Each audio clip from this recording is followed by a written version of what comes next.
గమనించండి దేవుని బిడ్డలారా, పరిచర్య జరుగుతున్నప్పుడు ప్రార్థన చాలా ప్రాముఖ్యమైనది.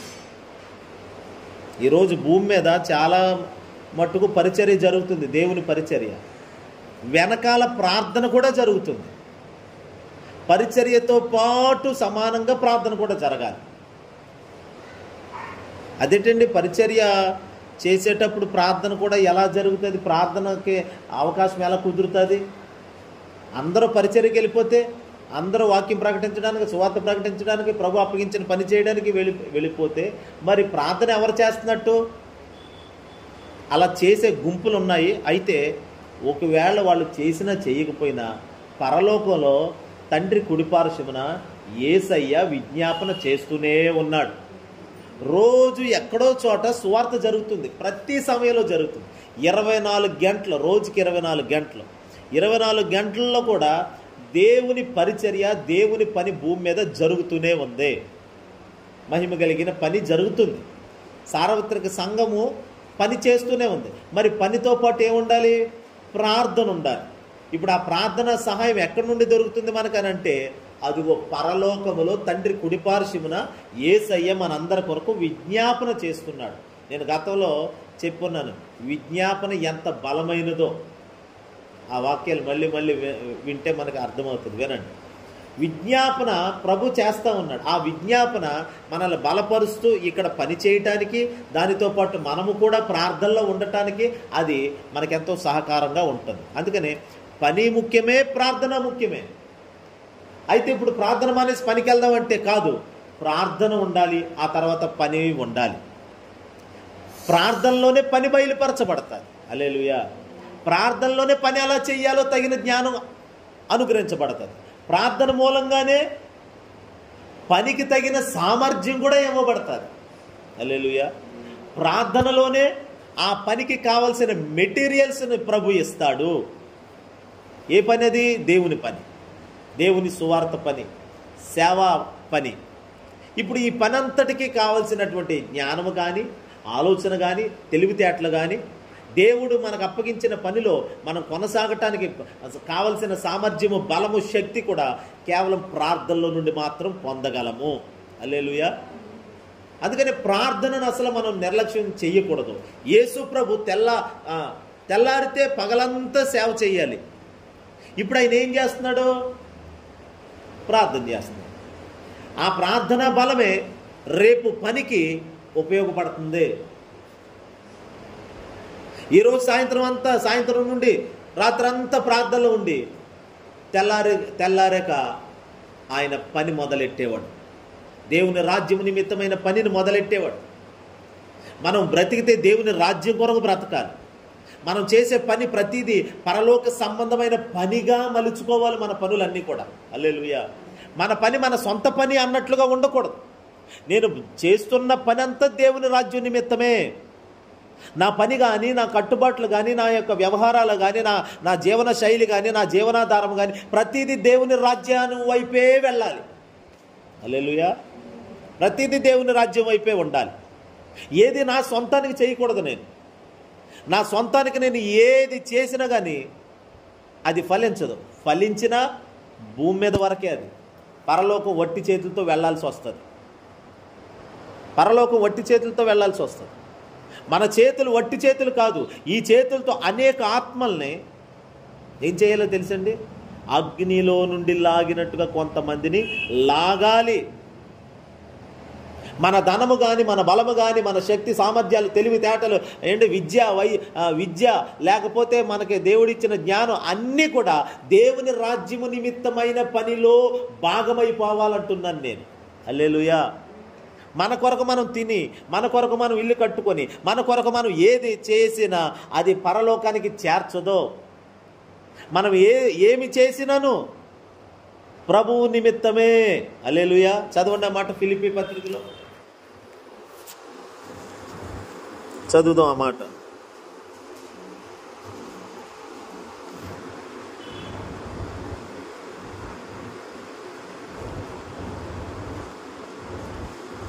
హల్లెలూయా.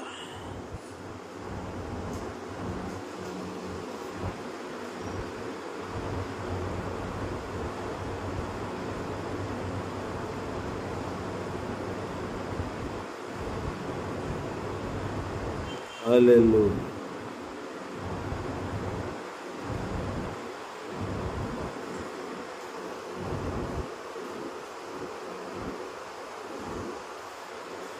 మనం ఏమి చేసినను అనే ఒక మాట చూడండి.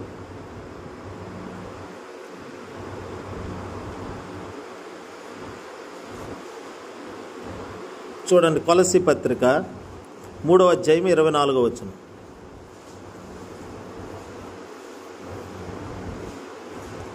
మూడవ అధ్యాయము కొలస్సీ పత్రిక 24వ వచనం.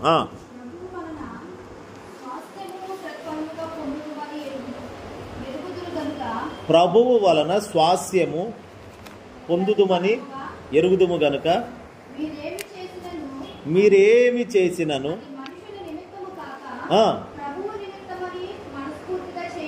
అది మనుషుల నిమిత్తము కాదు, అది ప్రభు నిమిత్తం అని చెయ్యాలి. ఎవరికండి మనం దాసులు? యేసుక్రీస్తుకి దాసులు. అంటే క్రీస్తు దాసులు ఏం చేస్తారు? వాళ్ళ కోసం వాళ్ళు బ్రతకరు, ఇతరుల కోసం కాదు, ప్రభు కోసం బ్రతుకుతారు. మొదట మీరేమి చేసినాను. ఈరోజు ఆ రూపాంతర కొండ మీద యేసయ్య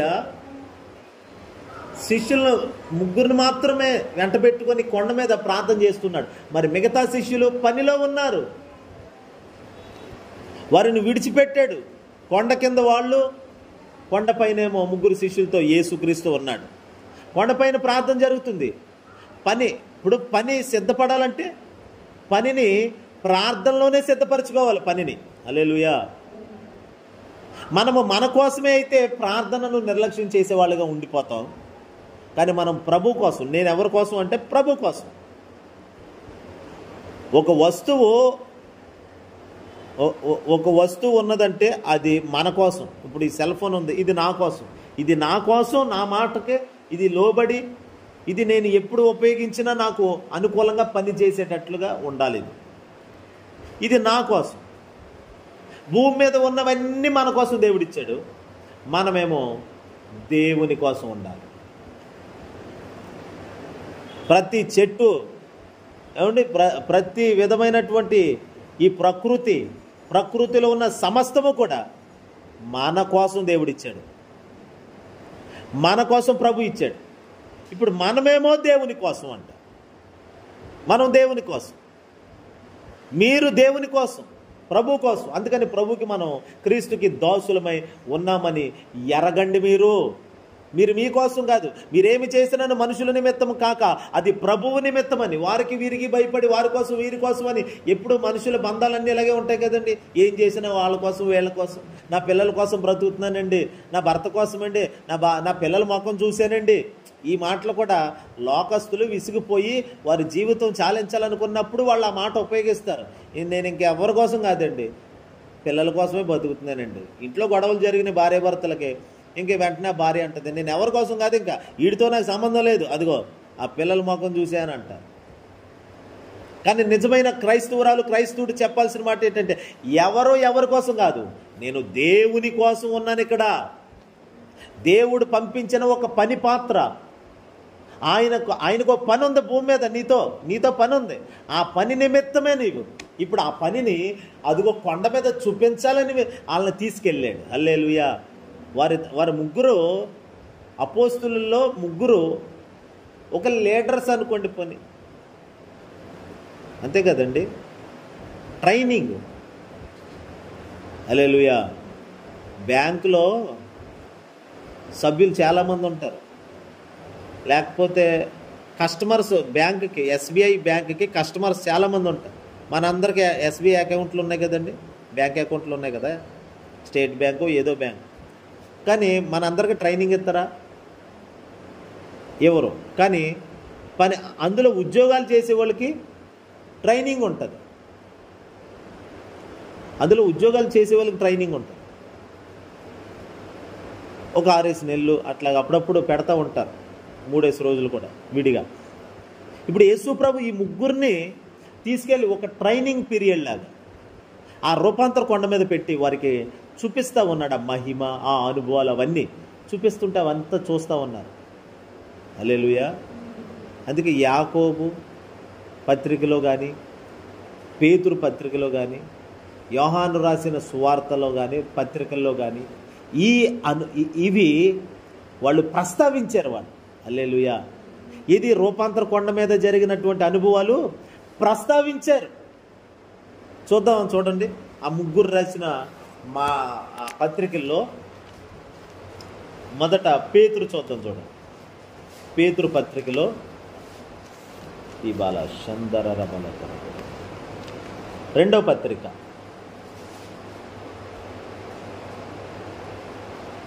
పత్రిక మొదటి అధ్యాయము 16వ వచనం చూడండి.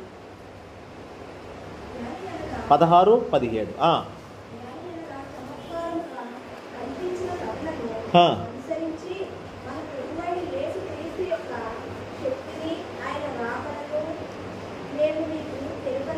అంటే కల్పితాల ద్వారా, కథల ద్వారా ఆయన రాకను గురించి మీకు మేము చెప్పలేదు. కానీ ఎలా చెప్పారంట చూడండి. ఆయన మహాత్మ్యమును, మహిమను కన్నులార చూచిన వారమై తెలిపితిమి. ఈయన చెప్పండి ఎవరు? నా ప్రియకుమారుడు, ఈయన యందు నేను ఆనందించుచున్నాను అను శబ్దము అదిగోండి మేఘములో నుండి పుట్టినని మనం చదివాం ఆ సువార్తల్లో. పేతురు స్వయంగా మరి విన్నాడు కదండి, చూశాడు కదా, అక్కడ ఆ రోజు కొండ మీద ఉన్నాడు కదా. ఏమని రాస్తున్నాడు? మహా దివ్య మహిమ నుండి ఆయన యొద్దకు వచ్చినప్పుడు తండ్రి అయిన దేవుని వలన ఘనతయు మహిమయు ఆయన పొందగా. ఏం పొందాడంటే యేసయ్య రూపాంతర కొండ మీద ఘనత పొందాడు. ప్రతి నాయకుడు ప్రార్థన ద్వారానే ఘనపరచబడతాడు. హల్లెలూయా. శబరబలకర దురన. ఒక నాయకత్వపు లక్షణాలు లేక నాయకత్వపు జీవితం, నాయకుడిగా ఉండే అనుభవం, లీడర్గా ఉండే అనుభవం అది ప్రార్థనలో నుండే పుట్టుకొస్తుంది. ప్రార్థన ఘనపరుస్తుంది, ప్రార్థన మహిమలోకి తీసుకెళ్తుంది.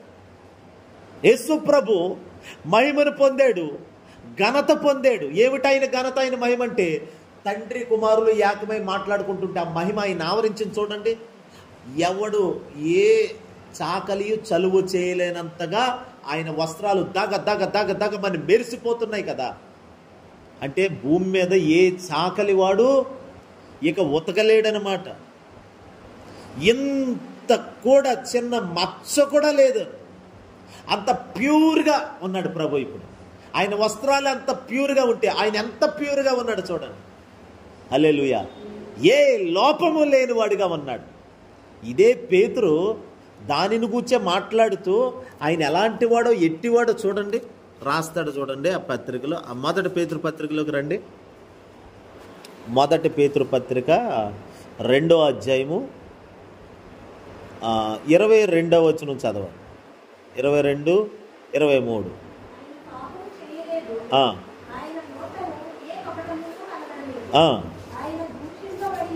ఆయన దూషింపబడి బదులు దూషింపలేదు, ఆయన శ్రమ పెట్టబడి బెదిరింపక న్యాయంగా తీర్పు తీర్చు దేవునికి అదుగోండి. హల్లెలూయా.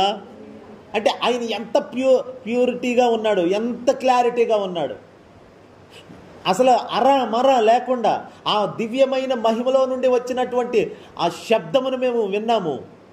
ఆయన దగ్గరకు వచ్చింది తండ్రి, మాట్లాడాడు కుమారుడితో.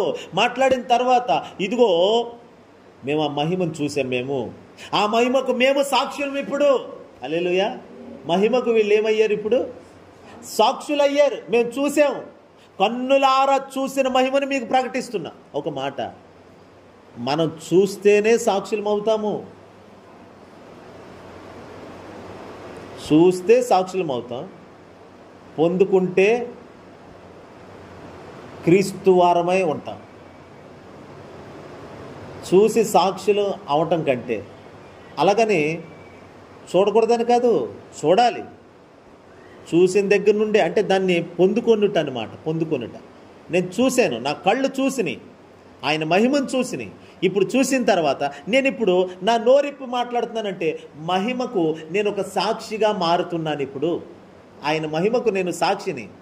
యేసయ్య మహిమకు పేతురు సాక్షి, యాకోబు, యోహాన్లు సాక్షులయ్యారు. ఇప్పుడు హల్లెలూయా. ఆ మహిమను మేము చూసాం. మేము అయితే చూసిన మేము సాక్షులమయ్యాం. ఇప్పుడు వీరు కూడా మహిమను మోసేవారుగా, మహిమను ప్రకటించేవారుగా, మహిమను లోకానికి చూపించేవారుగా మార్చబడ్డారు. ఈరోజు ఈ 21 రోజులు మనం మహిమ కోసం మాట్లాడుతూ వచ్చాం. మహిమ మహిమ మహిమ. ఇప్పుడు ఈ మహిమను గూర్చి మనం రేపటి నుండి చేయాల్సింది ఏంటంటే సాక్షులం అవ్వాలి. ఆయన మహిమను పొందాలి. ఇంకా ప్రార్థనలో ఆయన యేసయ్య ఆ ప్రార్థన కొండ మీద ప్రార్థన చేస్తూ ఉండగానే ఏమేం జరగాలో అవన్నీ జరిగిన. ఆయన ముఖం మారింది, ముఖం ప్రకాశించిపోతుంది సూర్యుని వలె. ఆయన వస్త్రాలేమో తెల్లగా దగదగ మెరిసిపోతున్నాయి. ఈ లోపల తండ్రి వచ్చి మాట్లాడుతూ ఉన్నాడు. అప్పుడు ఆయన మహిమ పొందాడు, ఆయన ఘనత పొందాడు అని ఇదిగో పేతురు సాక్ష్యం అవుతున్నాడు ఇప్పుడు. హల్లెలూయా. నిద్రమత్తుగా ఉన్నాడనే కానీ, ఆ 3 శిష్యులు కొండ మీద నిద్రమత్తులుగా ఉన్నారనే కానీ, ఆ రోజు మత్తులో నుండి మేలుకున్నాక చూసిన సంగతులకి ఈ రోజు సాక్షులయ్యారు. మనము దేవుని దగ్గర ఏమైంది ఎక్కడ చూడగలుగుతాం అంటే ప్రార్థన అనుభవంలోనే ఇవన్నీ చూడగలుగుతాం. నేను అదే అంటున్నాను, ప్రార్థనలో నుండి పొందుకుంటేనే రేపు పనికి పని చేస్తాం మనం. ప్రార్థన అనేది ఒక ట్రైనింగ్ సెంటర్. ప్రార్థన అనేది ఒక కర్మాగారం. తయారవుతాయి, లారీలు తయారవుతాయి, పెద్ద కర్మాగారం, బస్సులు తయారవుతాయి ఆ షెడ్లో. అవి తయారై పూర్తిగా అప్పుడు బయటకు వస్తాయి. ఏదైనా ఒక వస్తువు తయారయ్యే చోట అది అక్కడ ఎలాగుంటుందండి? ఇప్పుడు వంటగది ఎలాగుంటుంది చెప్పండి? బెడ్రూమ్ లాగా ఉంటుందా వంటగది? నీట్గా ఉంటుందండి వంటగది. ఉంచుకుంటారు కొంతమంది నీట్గా, కానీ కొంతమంది వంటగదిలో ఎలా ఉంటుంది తెలుసా? అన్నీ ఏగలే. వంటగది శుభ్రంగా ఉంచగల మెయిన్. హల్లెలూయా. వంటగది ఎంత శుభ్రంగా ఉందో ఆ ఇంటావిడి అంత మనసులో శుభ్రత కలిగి ఉందని అర్థం. ఇంకోటి, ఇల్లంతా ఎంత శుభ్రంగా ఉంటుందో, ముఖ్యంగా ఆ ఇంట్లో వాళ్ళందరికంటే ఆ శుభ్రం చేసుకున్న ఆ వ్యక్తి జీవితం కూడా అలా శుభ్రంగా ఉంటుందని దానికి అర్థం కూడా. హల్లెలూయా. కొంతమంది ఉంటారు ఇడిసిన బట్టలు అక్కడే ఉంటాయి, ఆ టవల్ అక్కడే, లేకపోతే ఆ షర్ట్ అక్కడే, ఆ ప్యాంట్ అక్కడే, లేకపోతే ఆ దుప్పటే పొద్దున రాత్రి కప్పుకున్న దుప్పట్లో మడత పెట్టరు, పక్కలు ఎత్తరండి కొంతమంది. అర్థమైపోతుంది, ఆహా స్వామిరిల్లు అన్నమాట ఇది, స్వామిరోడు కొంపెలగా ఉంటుంది. అందుకని నేను నిద్ర లేవగానే నా దుప్పటి నేను సాధ్యమైనంత మటుకు మడత తీసుకుంటాను. పిల్లలు అరే మీరు కప్పుకున్న దుప్పటి మీరే మడత పెట్టుకోవాలి. అవి తీసే వరకు నా మైండ్లో అది ఒక రకమైన ఏదో గలిబిలిగా అనిపిస్తుంది. నీట్గా ఉండాలి, నీట్గా ఉండాలి, నీట్గా ఉండాలి. హల్లెలూయా. ప్రతిదీ కూడా ఏదైనా ఒక వస్తువు తయారయ్యే చోటు అంత నీట్గా ఉండదు సాధారణంగా. ఆ పని అయిపోయాక మళ్ళీ శుభ్రం చేసుకోవాలి. హల్లెలూయా.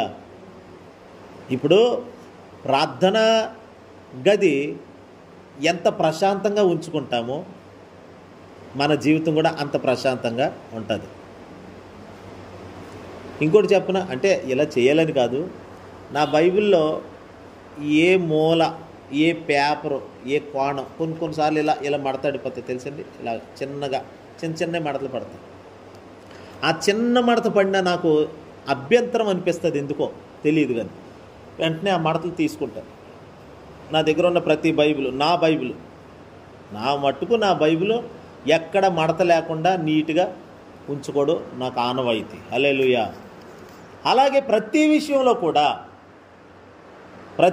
కూడా అది ప్రార్థనలో నుండే వస్తుంది ఆ శుభ్రత కూడా. హల్లెలూయా.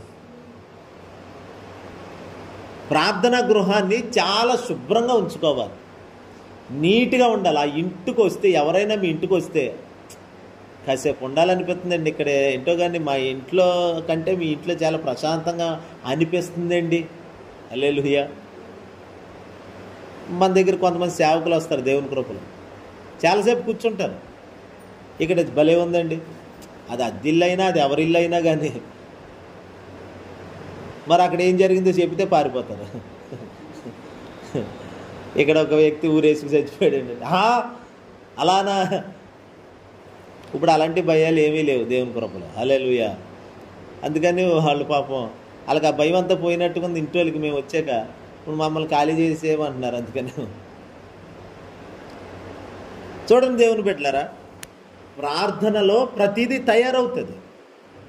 ప్రతిదీ. నేను అంటాను, అన్న గర్భంలో కుమారుడు తయారవుతున్నాడు, ప్రార్థనలో తయారవుతున్నాడు. ప్రార్థన ఆరంభించిందండి, కుమారుడు తయారవడం మొదలయ్యింది. హల్లెలూయా. ఆ కుటుంబం అంతా, ఆ ఇంటి వారందరూ భోజనం చేసి కడుపు నింపుకోవాలంటే, ఆకలి తీర్చుకోవాలంటే వంటగది ఒకటి ఉండాలి, వంటశాల ఉండాలి. ఆ వంటశాల నుండే వస్తుంది ఏదైనా, తయారు చేయబడాలి అక్కడ. ఇప్పుడు గుడారాల పండుగలు జరుగుతాయి, లేకపోతే పెద్ద పెద్ద సభలు జరుగుతాయి, టీపీఎం కానీ హౌసన్న కానీ ఇంకా ఆయా మినిస్ట్రీలు వాళ్ళు సభలు పెట్టినప్పుడు ఆ వంటశాలకే మీరు ఎప్పుడన్నా లేరో లేదు, వంటశాల వేరు, భోజనశాల వేరు. వంటశాలకు వెళ్తే ఇంక మనం ఉండలేం తెలుసా.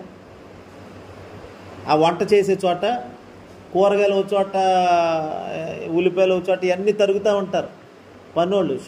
వాళ్ళు సేవకులే కానీ వాళ్ళ సేవకులా కూడా కనబడరు. ఎందుకని? అక్కడంతా పని వలన, ఒత్తిడి వలన, చెమట వలన, ఫ్యాన్లు ఉండవు, ఏముండవు, ప్రయాస, కర్మాగారం, ఓ ప్రక్రియ నిరంతరం. 4 రోజులు వంటలు, పెద్ద గాడి తవ్వేసి పొయ్యి ఉంటుంది. ఇంకా అక్కడైతే కుండలు పెట్టేవాళ్ళు పెడతారు, దింపేవాళ్ళు దింపుతారు మీటింగ్స్లో. అంటే అదంతా వంటశాల. అక్కడ వంట తయారవుతుంది, మనుషులు తినేదానికి ఆహారం తయారవుతుంది. తయారయ్యే చోట అంతగా ఏమీ ఉండకపోవచ్చు, అంటే శుభ్రంగా అనుకూలంగా ఏముండదు, కానీ శ్రేష్టమైన ఆహారం బయటకు వస్తుంది. హల్లెలూయా. నేను అనేది ఏంటంటే, పైకి మనం ఏమీ లేకపోయినా, మనం ఏమి అందచందంగా కనబడకపోయినా, అందం కోల్పోయినా, 40 రోజులు మోసే ఎలా ఉండుంటాడండి? భోజనం మానిస్తే దవళ్ళు లోపలికి వెళ్ళిపోయి, కళ్ళు లొట్టలైపోయి, కడుపు అంటుకుపోయి ఎముకలకి. కానీ అతనిలో నుండి ఏమొస్తుంది? ఇప్పుడు మహిమ వస్తుంది బయటికి. హల్లెలూయా. ఎక్కడ తయారైంది మహిమ? ప్రార్థనలో తయారయ్యింది 40 రోజులు. హల్లెలూయా. 21 రోజు ప్రార్థనలో మహిమ తయారవుతుంది మనలో, యేసునామములో. ఈ మహిమను పొందుకొని ఇదిగో ఇప్పుడు మనం బయటికి వెళ్ళినప్పుడు, లోకంలోకి వెళ్ళినప్పుడు మహిమలో ప్రకాశిస్తాం. మీరు ఎలా ఎండిపోయినట్టు, శరీర సంబంధికేమో ఎండిపోయినట్టు కనబడతాం, ఆత్మ సంబంధాలకేమో అబ్బా భలే ప్రకాశంగా ఉన్నారండి, ఇప్పుడు మీరు ప్రశాంతంగా ఉన్నారు, ప్రకాశిస్తున్నారండి మీరు. హల్లెలూయా. దేవుని మహిమకు అదే సాక్ష్యం. దేవునితో ఉన్నానండి, అందుకేనండి. ఏంటి 21 రోజే ఉన్నారా? ఇంక లేరా? 21 రోజే కాదు, 21 రోజు ఆయన వాక్యాన్ని ధ్యానం చేస్తున్నాం, సంఘముగా కూడుకున్నాం. కానీ నేను నా జీవితం అంతా కూడా ప్రభుతోనే ఉన్నాను. హల్లెలూయా. నడిచినా, కూర్చున్నా, మార్కెట్కి వెళ్ళినా, బజార్కి వెళ్ళినా, ఎక్కడికి వెళ్ళినా, ఏ పని చేసినా అదిగో ప్రభుతోనే ఉన్నాను. ఎప్పుడు ప్రార్థన మనలో ఒక ఆలాపనగా అందులో మారుమోగుతూ ఉండాలి. నేను ఎప్పుడు చెప్తూ ఉంటాను కదా, షాలేముని మధ్యరాత్రులు గబుక్కుని ఒక్కోసారి అరే లేగరా, లెగిసి అదిగో పక్కకు జరగానంటే వాడు వెంటనే లెగిసి కూర్చొని స్తోత్రం ప్రభా ఇదిగో దీవించండి ఆయన అని ప్రార్థన చేసేస్తాడు. ప్రార్థన అలవాటు అయిపోయింది అడిగి. హల్లెలూయా. అలవాటు అయిపోయి ప్రార్థన చేసేస్తాడు. ఇప్పుడు కుటుంబ ప్రార్థన ఈ మధ్య లేదు, ఎందుకంటే మరి గృహాల దగ్గర ప్రార్థనకు తీసుకొచ్చేస్తున్నాం కదా, సాయంత్రం 7 గంటలకు వచ్చే ప్రార్థనకి. ఇంకా అదే కుటుంబ ప్రార్థన, అదే అన్ని ప్రార్థనలు అదే. హల్లెలూయా. అలాగా ఒక అలవాటు వాడికైపోవాలి మనకి. ప్రార్థనలోనే తయారవ్వాలండి ఇవన్నీ. మహిమ ప్రార్థనలో తయారవుతుంది మనలో. ఇప్పుడు మనం ప్రకాశించే జీవితం అంతా ప్రార్థనలోనే తయారవుతుంది. అది రేపు జీవించే జీవితం అంతా ప్రార్థనలోనే తయారవుతుంది. అది హల్లెలూయా. అందుకని ఈ రోజు నువ్వు ప్రార్థనలో కూర్చుంటే రేపటికి తాజాగా తయారై ఉంటావు. హల్లెలూయా. 24 గంటల్లో కనీసం 2-3 గంటలైనా నువ్వు తయారు చేయబడాలి, పనిని సిద్ధం చేసుకోవాలి. చూడండి మాట సామెతల గ్రంథం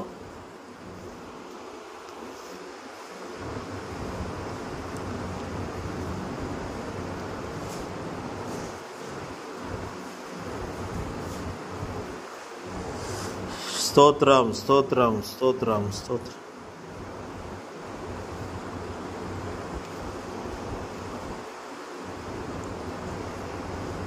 హల్లెలూయా.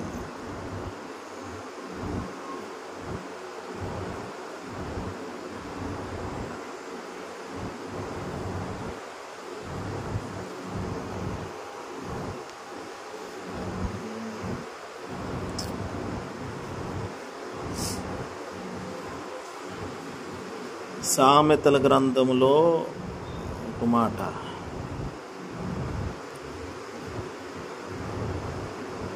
స్తోత్రం.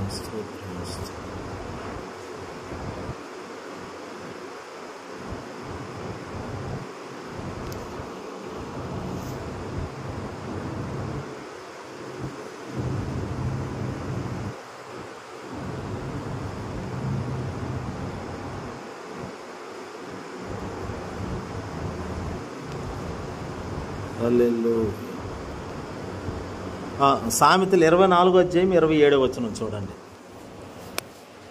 24వ అధ్యాయం 27వ వచనం.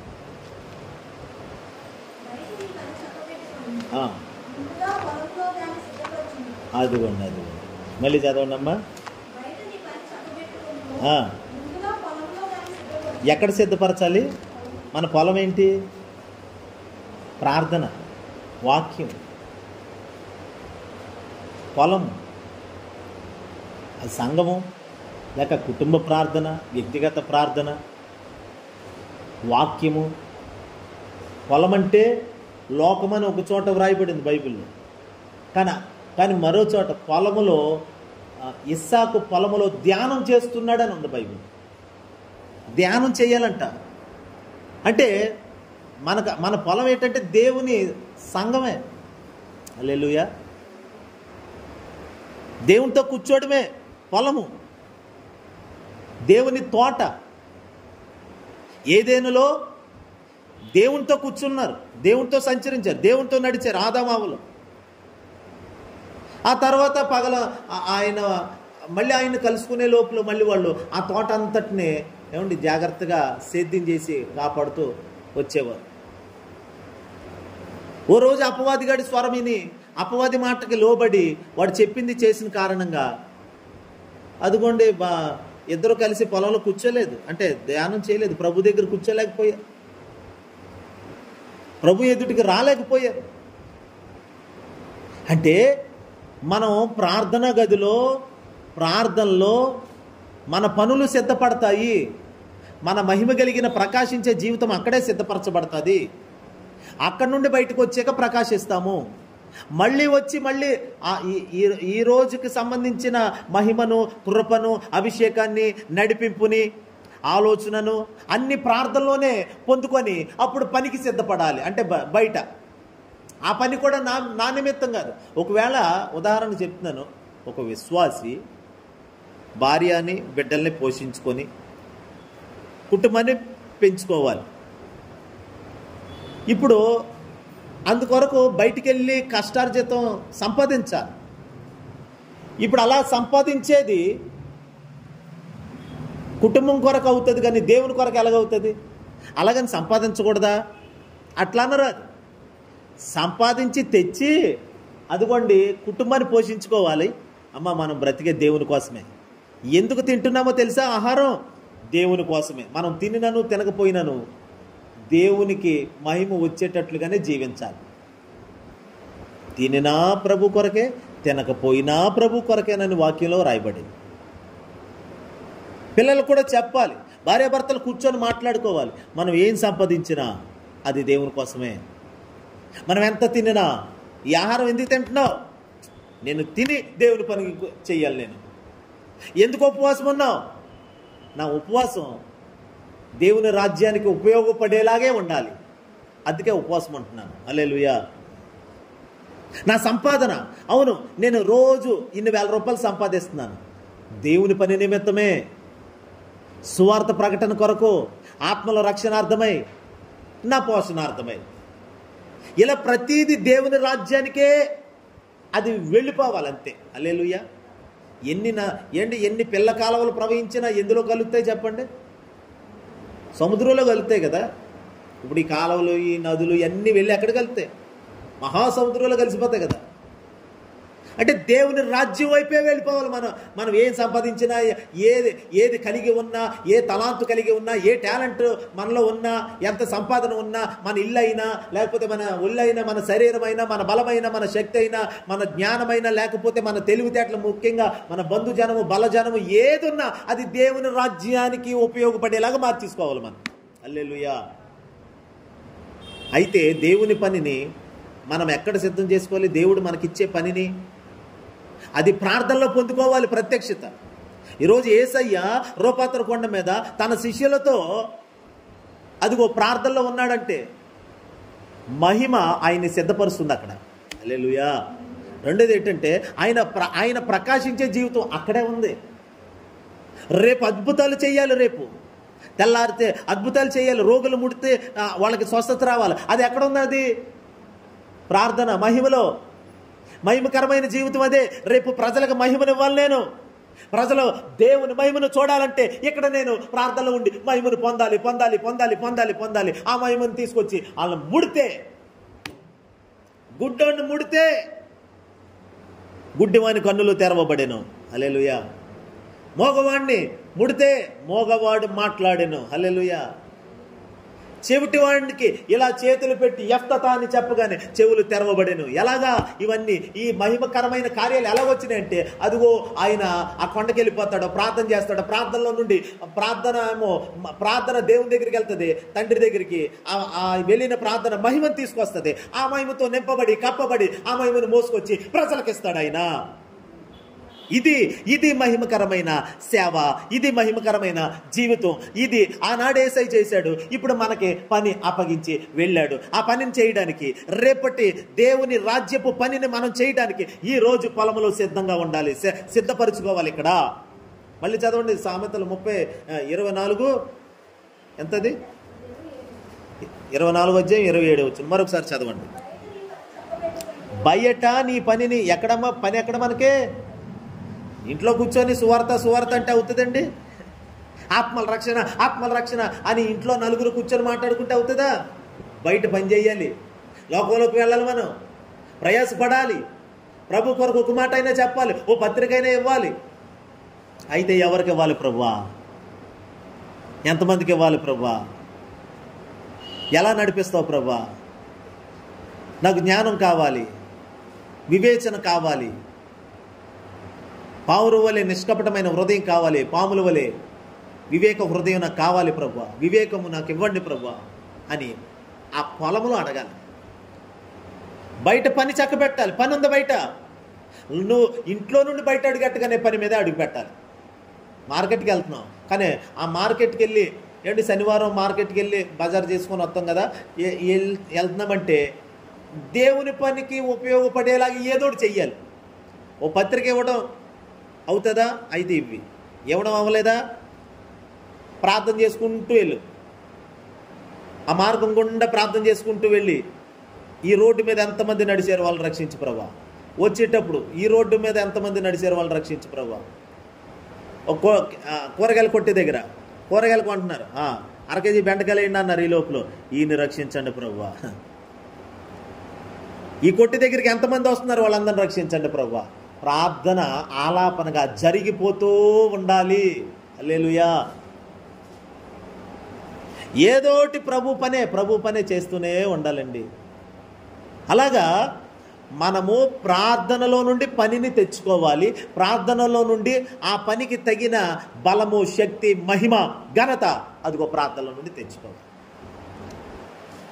ఇప్పుడు పేతురు, యాకోబు, యోహానులు వీళ్ళ ముగ్గురు ఆ రూపాంతర కొండ మీద ఏం చూశారు? వాటికి సాక్షులై ఉన్నారు.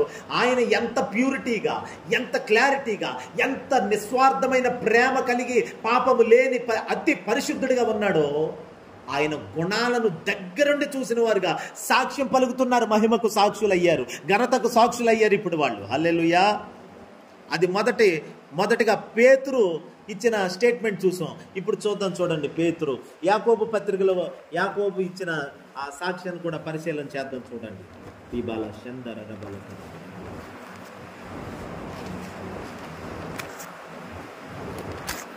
యాకోబు రాసిన పత్రిక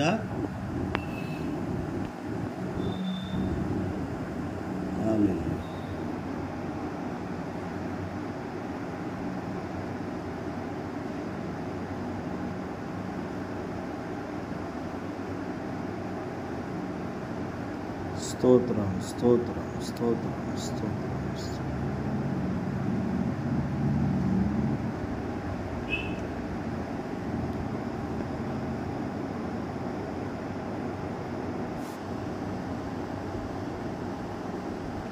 స్తోత్రం స్తోత్రం.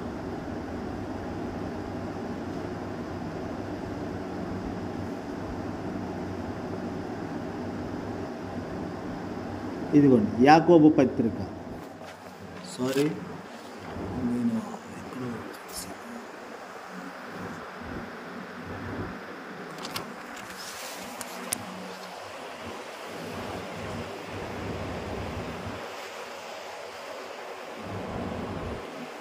17 చూడండి, 17వ వచనం. మొదటి అధ్యాయము 17వ వచనం. శ్రేష్టమైన ప్రతి ఈవియు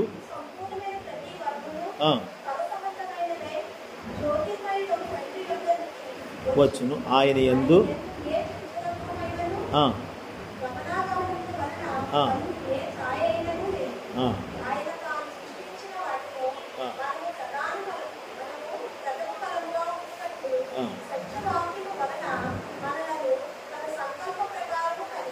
ఇక్కడ చూడండి. శ్రేష్టమైన ప్రతి ఈవి కూడా ఎక్కడి నుండి వస్తుంది? జ్యోతిర్మయుడకు తండ్రి యొద్ద నుండి వస్తుంది. ప్రతి వారం ఆయన యందు ఏ చంచలత్వమైనను గమనముల వలన కలుగు ఏ ఛాయ అయినను లేదు. నీడ లేనివాడు దేవుడు. ఏమి లేదండి. ఆయన మనుషులకు ఆయన నీడగా ఉన్నాడు, కానీ ఆయనలో నీడ లేదు. నీడ లేని దేవుడు యేసుక్రీస్తు ఒక్కడే. మరి నీళ్ళ లేకపోతే నిజం కూడా ఉండదు కదండి. నిజమే ఉంటుంది, నీడ ఉండదు. నీడుంటే ఆ నీడ ఎవరికి ఉపయోగపడుతుంది? నీడలో వెలుగుంటుందా? చెప్పండి. నీడలో వెలుగుండదు. నీడ కొన్ని చూడవలసిన వాటిని చూడకుండా అడ్డుపడుతుంది, షాడో. కానీ నీడలేనివాడు, ఎందుకని? ఆయన ఒక అద్దము వలె ప్రకాశిస్తే అందులో నుండి చూస్తే అవతలేముందో కూడా కనబడాలి. అందుకనే ఆయన యందు ఏ గమనము ఏ చంచలత్వము దేవుణ్ణిలో లేదు అని సాక్ష్యం ఇస్తున్నాడు యాకోబు. దేవుణ్ణి స్వరం విన్నాడు, తండ్రిని ఆ స్వరం చూశాడు, ఆ మహిమను చూశాడు యాకోబు కూడా. ఇంకా చాలా సంగతులు ఈ యాకోబు మాట్లాడుతూ ఉంటాడండి. హల్లెలూయా. చాలా సంగతులు యాకోబు మాట్లాడుతూ వచ్చాడు. అయితే చూడండి, ఇప్పుడు యోహాను రాసిన పత్రిక తీయండి, మొదటి పత్రిక.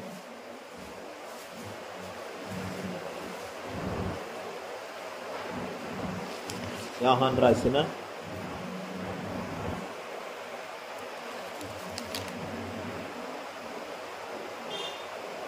ఆయన యందు చీకటి ఎంత మాత్రమూ లేదని ఒక మాటను చూడండి. అక్కడిది మొదటి అధ్యాయం 5వ వచనం చూడండి.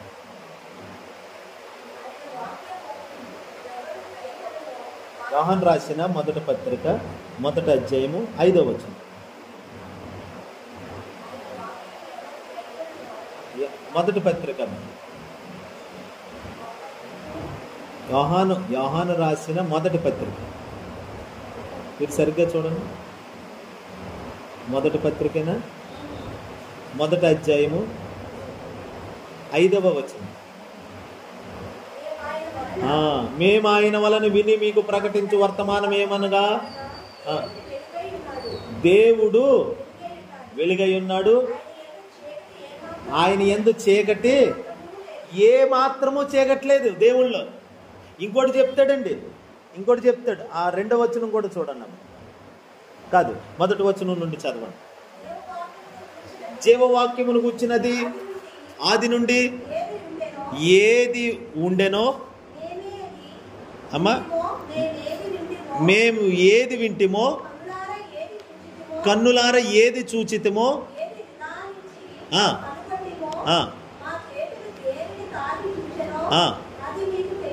హల్లెలూయా చెప్పండి.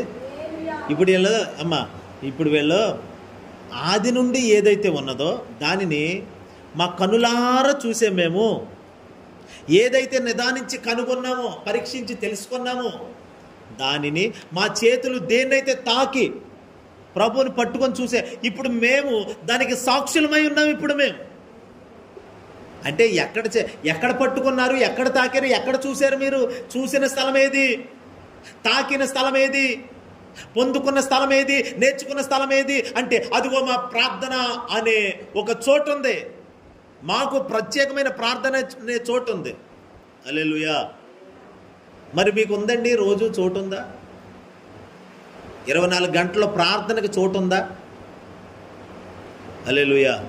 ప్రార్థనకు చోటిస్తే 24 గంటలు 2 గంటల ప్రార్థనకు చోటు ఇచ్చి మిగతా 22 గంటలు మీరు వాడుకుంటే, ఈ 2 గంటల ప్రార్థన 22 గంటలని గొప్ప ప్రభావితంగా చేస్తుంది.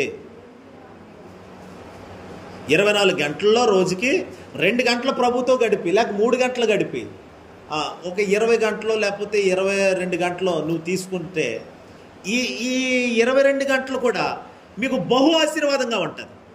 మిగిలిన సమయం అంతా ఆశీర్వాదంగా ఉండాలంటే కొంత సమయం, ఓ దశంభాగంతో కూడిన సమయాన్ని ప్రభుకి ఇచ్చేస్తే, అది ప్రార్థనలో గడిపితే మహిమను పొందుకొని, మహిమను నింపుకొని బయటికి వెళ్తావు. ఆ మహిమ కార్యాల రూపంలో బయటకు వస్తుంది. ఇది జరుగునుగాక. అదే దాన్నే అంటారు మహిమకరమైన జీవితం అని. యేసు ప్రభు శిష్యులు వెంట పెట్టుకుని కొండ ఎందుకు ఎక్కాడంటే, రేపు జరగవలసిన పని, రేపు చేయవలసిన పరిచర్య, తండ్రి అప్పగించిన పని, ఆయన చెప్పిన పని ఎలా చేయాలి, దానికి ఇంధనం కావాలి. ఓ బండి నడవాలంటే ఇంధనం కావాలి, పని ముందుకు జరగాలంటే ఇంధనం కావాలి. హల్లెలూయా. గతంలో మనం ఇక్కడ సభలు పెట్టినప్పుడు, ఇక్కడ పెట్టినప్పుడు అప్పట్లో సభలు జరుగుతుంటే 2 3 ప్రార్థనలో పెట్టాం. మరి ఎవరు చేశారు? పెట్టాం. దేవోరా గారు, ఎస్తేరు గారిని ప్రార్థనలో పెట్టాం.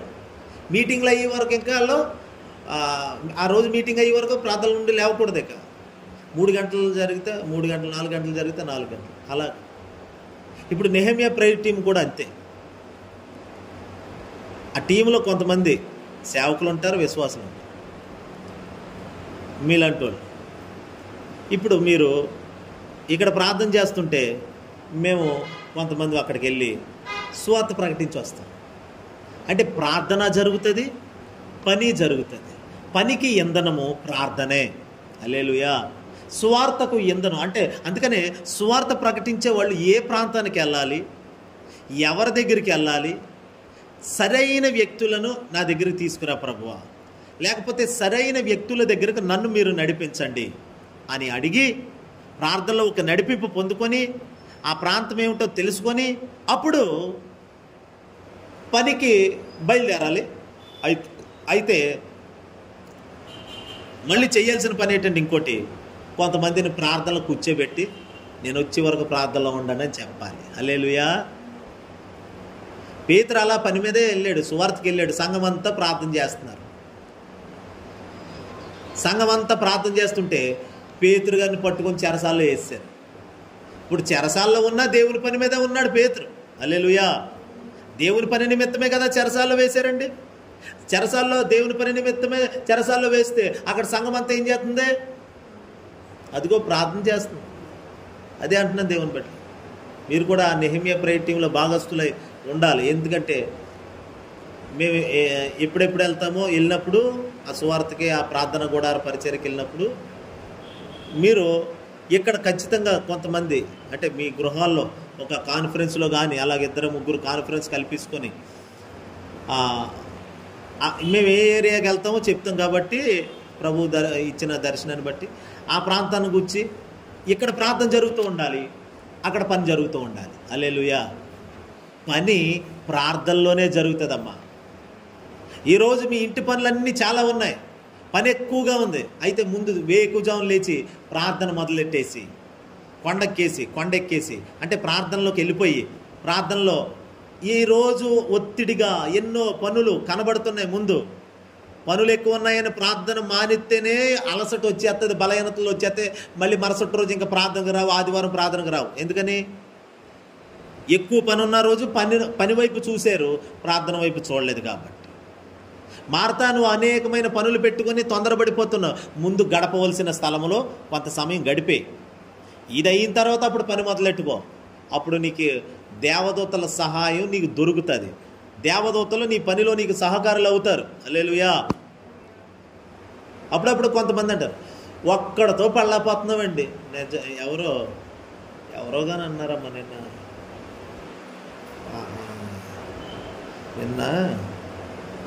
నిన్నే అన్నారు నాతో, ఎవరో కృపావరం గారు అన్నారు, పాస్టమ్ గారికి చేతులు ఎత్తి దండం పెట్టాలండి అయ్యగారు అంటున్నారు. ఎందుకంటే ముగ్గురు ఒక బిడ్డను చక్క పెట్టలేకపోతున్నాం మేము, కానీ ముగ్గురు పిల్లల్ని ఆవిడ ఎలా చక్క పెడుతుందండి బాబు, చేతులు ఎత్తి దండం పెట్టాలండి అన్నాడు. నేను అనుకున్నాను నిజమే, ముగ్గురు పిల్లల్ని ఎలాగా అంటే పని కూడా చేసినట్టు ఉండదు, ఇంట్లో పనులు అయిపోతాయి అన్నీ, సమయానికి వెళ్ళిపోతారు స్కూల్కి. 9 గంటలకి ఎవరు పిల్లలు ఉండరు ఇంట్లో, ఎవరు క్యారేజీలు పట్టుకెళ్ళిపోతారు. మళ్ళీ మీరు వెళ్ళిపోండిరా, క్యారేజీ డాడీ తెస్తాడు, లేకపోతే నేను ఆటో ఎక్కి క్యారేజీ తెస్తాను, ఇలాంటివి ఉండవు. ఏదో ఎప్పుడో కానీ అలాగా సంవత్సరానికి 1-2 సార్లు అలా జరుగుతుంది అంతే. కానీ సంవత్సరం అంతా చదువులో వాళ్ళకి వెళ్ళేటప్పుడే క్యారేజీ రెడీగా ఉండాలి అంతే. హల్లెలూయా. నాకు భయపడి మొత్తం అందరూ చక్కబెట్టేసుకుంటారు వేసినామా. ప్రతిదీ ఒక క్యాక్ అయితే మొత్తం పిన్ డ్రాప్ సైలెంట్, సింహం గర్జనలా ఉంటుంది. హల్లెలూయా. ఎందుకంటే కొన్ని పిల్లలు అలా చక్కబెట్టేసుకునేలాగా అప్పుడప్పుడు గజ్జి వినిపించాలి. సింహం ఏమి తినకపోయినా వేటాడకపోయినా అప్పుడప్పుడు తన గుహ ముందుకు వచ్చి అని ఒక గ్యాండ్రింపు చెయ్యాలి. ఇంట్లో తండ్రి గ్యాండ్రింపు ఉండాలి. హల్లెలూయా. అప్పుడప్పుడు అంటే కేకలేసేమని కాదు, మనం నిమ్మలంగా చెప్పినా అది వాళ్ళకి ఒక భయంగా అనిపించాలి. తద్వారా వాళ్ళు త్వరగా పనులు లెగిస్తావా లేక అంత అంటే చాలేక నాకు ఏదోటి అయిపోతుంది అనుకుని లెగిసి టక్మని అంత నిద్రమత్తులో ఉన్నవాళ్ళు కూడా, లేకపోతే 7 అయినా ఇంకా మొత్తం వదులుతారు పిల్లలకి. 8 అయినా ఒక్కోసారి చిన్నపిల్ల 8 గంటల వరకు పడుకుంటుంది. చిన్నపిల్ల కదా అని వదిలేస్తే ఏం వదిలేస్తాం మరి స్కూల్లో, నేను వెళ్ళి చదువుకోవాలి. అందుకని చెప్పి గుడ్డి లెగుతావా లేకమంటావా అని ఇలాగ అనేసరికి దెబ్బకి లెగిసి కూర్చొని మొహం కడుక్కుంటాకి వెళ్తుంది. అంటే ప్రతి పని త్వరగా సిద్ధంగా ఉండాలంటే జ్ఞానం కావాలి. మొదట పనికి జ్ఞానమే ప్రధానము. హల్లెలూయా. ఆ జ్ఞానము ప్రార్థనలో పొందాలి. పని మహిమగా, వెలుగ్గా, చక్కగా, నీటిగా, సుందరంగా, అందంగా, సౌందర్యంగా ప్రతి పని అలా కనబడాలంటే మీ ఇంటికి ఎవరు వచ్చినా అబ్బా భలేగా ఉందండి ఇల్లు, భలే చక్క పెట్టుకున్నారండి ఇల్లు అని ఇలాగా అనేకులు నీవు అనేకులకు ఒక మాదిరిగా కనబడాలంటే ప్రార్థనలోనే అదంతా వస్తుంది. ఆ మహిమను పొందుకోవడం, ఆ మహిమను వెదజల్లడం, నీలో నుండి విస్తరింప చేయబడటం మహిమ. అలా ఉండాలి దేవుని బిడ్డలు. అయిపోయి నీ కోటాలో మనకి వేసున్నాము. ఈరోజు పగల, ఈరోజు రాత్రి ఇంకా ఉంటే బాగుంటుంది. హల్లెలూయా. జరిగినట్లేవు నిజమే, అప్పుడే అయిపోయినాయి. మళ్ళీ సంవత్సరం తర్వాతే వస్తాయి. ఇప్పుడు పొందిన మహిమ వర్తమానాలు అన్నీ మోసుకుంటూ సంవత్సరం అంతా మనం ముందుకెళ్ళాలి. హల్లెలూయా. నిన్న బాలాజీ పాస్టర్ గారి దగ్గర చాలా అద్భుతంగా మహిమకరంగా జరిగింది.